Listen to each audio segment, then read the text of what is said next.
नमस्कार बच्चों। आज हमारा चैप्टर है 10वीं क्लास के लिए भूमंडलीकृत विषयों का बनना। जो तीसरा चैप्टर हमारा चला हुआ है और तीसरे चैप्टर में हमने पाठ का विवरण पढ़ लिया था। कुछ महत्वपूर्ण बातें हमने जानकारी प्राप्त कर ली थी। अब पाठ नंबर 3 भूमंडलीकृत विषयों का बनना, इस पाठ का अभ्यास हम करेंगे आज। और अभ्यास में क्या कुछ कौन कौन से प्रश्न करेंगे देखिएगा। तो अभ्यास हमारा है, क्वेश्चन नंबर 1 है, 17वीं सदी से पहले होने वाले आदान प्रदान के 2 कारण दीजिए। एक उदाहरण एशिया से और एक उदाहरण अमेरिका महाद्वीप के बारे में चुनें। तो 17वीं शताब्दी से पहले, अब बात कर रहे हैं हम 17वीं शताब्दी से पहले की। तो 17वीं शताब्दी के पहले जो आदान प्रदान होता था एक महाद्वीप से दूसरे महाद्वीप के बारे में, तो हमने कुछ जो बातें की थी उसके बाद पहले भी हम इस बातें कर चुके हैं इस विषय में। लेकिन दोबारा से प्रश्न देखिएगा आराम से प्यार से कि 17वीं सदी से पहले जो आदान प्रदान होता था किसी भी चीज़ का, वो हमने 2 उदाहरणों सहित समझाना है। एक एशिया का उदाहरण लेना है और एक अमेरिकी महाद्वीप का उदाहरण हमने लेना है। तो प्राचीन काल से ही विश्व के विभिन्न भागों में आपसी आदान प्रदान होता रहा है। ये प्राचीन काल से क्या हो रहा है, अपने एक महाद्वीप से दूसरे महाद्वीप के बीच आदान प्रदान होता रहा है। तो विश्व के देश 17वीं शताब्दी तक आपस में निकट आ गए थे। विश्व में जितने भी देश हैं 17वीं शताब्दी तक एक दूसरे देश की खोज कर ली गई थी, कौन सा देश कहाँ पर है, किस प्रकार से उसका मार्ग है, कहाँ से आना जाना है। तो 17वीं सदी से पहले होने वाले आदान प्रदान के हम 2 उदाहरण देख रहे हैं यहाँ पर। कौन कौन से 2 उदाहरण हैं, तो एक एशिया का है, एक अमेरिका का है। तो एशिया का जो उदाहरण है हमारा, देखिए, रेशम मार्ग से चीन से रेशम और इसी रास्ते से भारत व दक्षिण पूर्वी एशिया के कपड़े व मसाले दुनिया के दूसरे भागों में पहुँचते थे। तो अब बात कर रहे हैं हम रेशम मार्ग के। रेशम मार्ग हमने पढ़ा है, इसको हम सिल्क रूट भी कहते हैं। तो रेशम मार्ग चीन से रेशम और इसी रास्ते, मतलब रेशम मार्ग के माध्यम के द्वारा चीन से रेशम और इसी रास्ते से भारत व दक्षिण पूर्वी एशिया के कपड़े व मसाले दुनिया के दूसरे भागों में पहुंचते थे। आपस में सोना चांदी जैसी कीमती जो वस्तुएं थी यूरोप से एशिया पहुंचती थी। पहले तो मेरे पैसे तो थे नहीं, तो जितना व्यापार होता था धातुओं के माध्यम से ही किया जाता। सोने और चांदी की जो धातु होती है हमारी, उसी के माध्यम से व्यापार होता था। तो इस मार्ग से जाकर के वे अपना सामान बेच करके साथ में सोने चांदी की जो कीमती बहुमूल्य रत्न थे वो साथ ले करके आते थे। इस प्रकार से एक देश की जो चीज़ें हैं उनका आदान प्रदान होता था। दूसरा है अमेरिकी महाद्वीप। अब आजकल से देखिए, आज से लगभग 500 वर्ष पहले हमारे देश में आलू, सोया, मूंगफली, मक्का, शकरकंद आदि नहीं थे। ठीक है। अब कोलंबस ने अमेरिका की खोज की और अमेरिका की खोज करने के बाद वहाँ से ये चीज़ें आई, भारत पहुँची हैं। फिर कोलंबस से वहाँ अमेरिका गया और अमेरिका में से भारत पहुँचा। तो वहाँ से कोलंबस ने ये चीज़ें हैं, सोयाबीन, आलू, मूंगफली, शकरकंद, इस प्रकार की जो खाद्य पदार्थ हैं वो भारत के अंदर आ गए। तो हम कहेंगे कि 17वीं शताब्दी से पहले होने वाले जो आदान प्रदान था वो एक एशिया का उदाहरण लिया है हमने और एक अमेरिका का उदाहरण लिया है, किस प्रकार से एक दूसरे देश में होता था। अगला क्वेश्चन हमारा है, बताएं कि पूर्व आधुनिक विश्व में बीमारियों के वैश्विक प्रसार ने अमेरिकी भूभागों के उपनिवेशीकरण में किस प्रकार मदद की। अब जाना है आधुनिक विश्व में बीमारियों के वैश्विक प्रसार। एक बीमारी दूसरे देश से, यहाँ में कोई बीमारी हमारे है तो दूसरे देश में किस प्रकार से कोई बीमारी पहुँचती है, तो उसका भी हम यहाँ जिक्र करेंगे। जिस प्रकार से आजकल विश्व में, पूरे विश्व में जो कोरोना महामारी फैली हुई है, उसी प्रकार से अनेकों बीमारियाँ इस प्रकार फैलाई गई थी या फैली थी। तो देखिए कौन कौन सी बीमारी कहाँ किस प्रकार से फैली।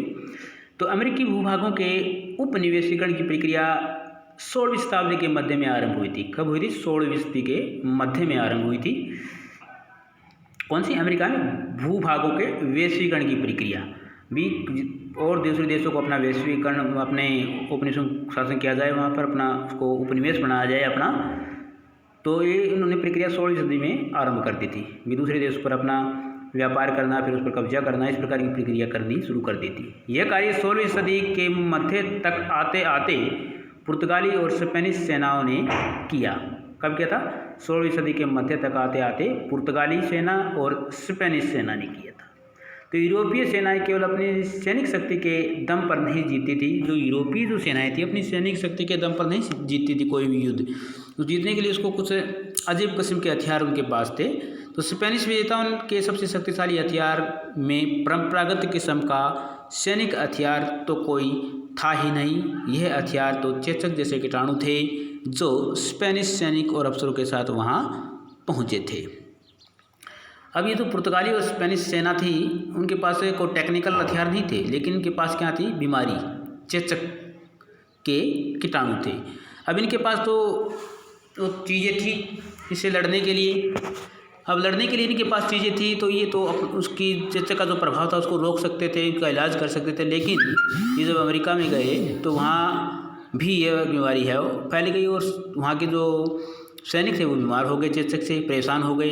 अभी युद्ध इस प्रकार से जीत रहे थे। तो अमेरिका के लोग सदियों तक बाहरी विश्व से अलग थलग रहे हैं। अमेरिका के लोग बाहरी विश्व से अलग थलग थे, वो दूसरे किसी प्रभाव में नहीं थे। तो उसने चेचक तथा ऐसे अन्य बीमारियों से बचने की क्षमता उनके पास नहीं थी। और चेचक से उनकी जो कम्युनिटी पावर होती है, शरीर की प्रतिरोधक क्षमता होती है शरीर की, वो कम थी।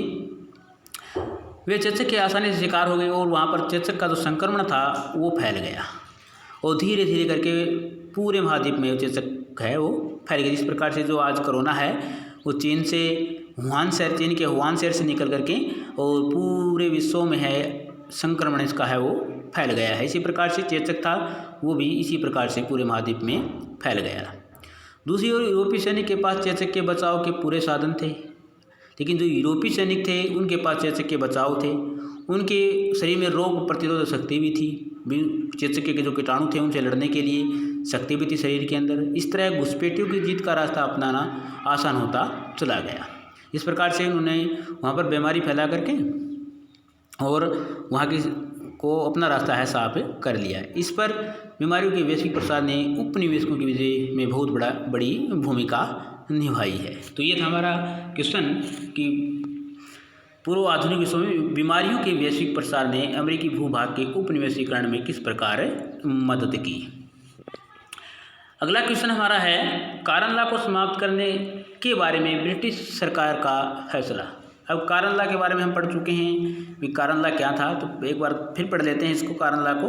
तो जिस कानून के सारे ब्रिटिश ने विदेशों से मक्का आयात पर पाबंदी लगा दी थी उसे कारण लॉ कहा जाता है। वे ब्रिटेन में मक्का के आयात पर पाबंदी लगा दी थी, कानून बना दिया था, उस कानून को क्या कहते हैं, उस चीज़ को क्या कहते हैं, कारण लॉ कहते हैं। खाद्य पदार्थों की ऊंची कीमतों से परेशान उद्योगपतियों और शहरी निवासियों ने सरकार को विवश कर दिया कि वह कारण लॉ को तुरंत समाप्त कर दे। अब आयात पर पाबंदी लगा दी गई तो खाद्य पदार्थों की जो कीमतें थी वो ज़्यादा हो गई और शहरी वासियों ने क्या कर दिया, सरकार के सामने पेशकश की कि जो मक्का के आयात पर जो पाबंदी है उसको हटा दिया जाए ताकि जो खाद्य जो पदार्थ हैं उनकी जो कीमतें हैं कुछ कम हो सकें।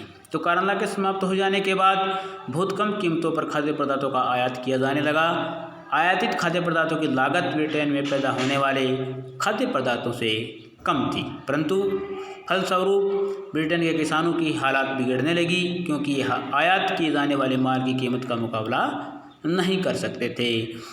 इस कारण किसानों ने खेती करनी बंद कर दी, हजारों लोग बेरोजगार हो गए, गांव के गांव खाली हो गए और गरीब किसान दूसरे देशों में जा कर के बसने लग गए। तो ये था भाई कारण लॉ। अब कारण लॉ के मक्का के आयात पर पाबंदी थी पहले भी, देश में जो मक्का उत्पादित होती है देश के निवासी वही मक्का का प्रयोग करेंगे, लेकिन देश में जो मक्का उत्पन्न होती थी उसके भाव कुछ तेज थे, महंगी थी। तो शहरवासियों ने क्या किया भाई, गाँव देश के वासियों ने क्या भाई मक्का के जो आयात पर जो पाबंदी लगाई उसको हटा दिया जाए ताकि बाहर से जो मक्का आएगी उसके दाम कम हों, तो हमारे देश में जो मक्का होती है उसके दाम भी कम हो जाएंगे। तो इससे वहाँ के जो किसान थे उन पर बुरा प्रभाव पड़ा। आयात पर प्रतिबंध हटाने पर बाहर से ज़्यादा मक्का आने लगी, उनकी कीमतें कम थी और देश में जो पैदा होने वाली जो मक्का थी उसकी कीमतें ज़्यादा थी। तो वहाँ के किसान थे वो बेरोज़गार हो गए, गांव छोड़ गए और किसी दूसरे देश में जा कर के बसने भी लगे थे। तो अफ्रीका में रिडरपेस्ट का आना, अब अफ्रीका के रिडरपेस्ट के आने की बात करेंगे। रिडरपेस्ट क्या था, ये कैसी बीमारी थी अफ्रीका में रिडरपेस्ट। अब अफ्रीका में 1890 के दशक में, कब आई थी, 1890 के दशक में रिडरपेस्ट नामक की बीमारी फैल गई थी। और ये प्लेग था, जो प्लेग था ये पशुओं में फैला था। ठीक है, 1890 के दशक में अफ्रीका में एक प्लेग फैला जो पशुओं में, मवेशियों में फैला था, और इसमें लगभग वहाँ की जो अर्थव्यवस्था थी वो डगमगा गई थी। तो इस प्रकार से जो मवेशियों में फैलने वाला जो प्लेग था, इससे क्या हो गया, वहाँ के लोगों की जो आजीविका थी और स्थानीय जो अर्थव्यवस्था थी उस पर गहरा प्रभाव पड़ा। क्यों पड़ा, क्योंकि वहाँ के जो लोग थे वो खेती करने वाले लोग थे, पशु पालने वाले लोग थे, कृषि पर आधारित वहाँ की जनसंख्या है तो कृषि पर निर्भर थी। और वहाँ के पशुओं पर बीमारी फैलने से वहाँ के बहुत ज़्यादा संख्या में है वो पशु मर गए, और पशु मरने के बाद वहाँ की जो अर्थव्यवस्था थी वो बहुत ज़्यादा कमज़ोर हो गई थी। तो 19वीं सदी के अंतिम वर्षों में यूरोपीय शक्तियाँ अफ्रीका के विशाल भूभाग और खनिज भंडार को आकर्षित हुई। अब 19वीं सदी के अंतिम वर्षों में जो यूरोपीय शक्तियाँ थी उन्होंने क्या किया, अफ्रीका की ओर अपना रुझान बना लिया कि वहाँ पर हम जाकर के अपना उपनिवेश बनाएंगे। तो भू क्षेत्र और खनिज भंडार, वहाँ पर खाली भूमि भी थी और खनिजों के भंडार भी थे। तो रिडरपेस्ट ने अफ्रीका महाद्वीप के 90% जो मवेशी थे उनको मार डाला। पशुओं के मारे जाने से अफ्रीका वासियों की आजीविका समाप्त हो गई। उन्हें वेतन पर काम करने के लिए विवश होना पड़ा। पहले तो वेतन पर काम करने के लिए विवश वो नहीं थे, लेकिन अब उनका रोज़गार छिन जाने के बाद उन्होंने क्या किया, जो विदेशी जो कंपनियाँ आई थी उनमें काम करना शुरू कर दिया था, विवश होना पड़ा था। वे लोग यूरोप के बागान मालिकों के यहाँ काम करने लगे। बागान मालिकों ने अफ्रीका वासियों से के बचे हुए जो मवेशी थे उन पर अपना अधिकार कर लिया, और इस प्रकार यूरोपवासी सारे अफ्रीका पर अपना अधिकार करने में सफल भी रहे थे। तो ये था हमारा रिडरपेस्ट, अफ्रीका में रिडरपेस्ट की बीमारी क्या थी।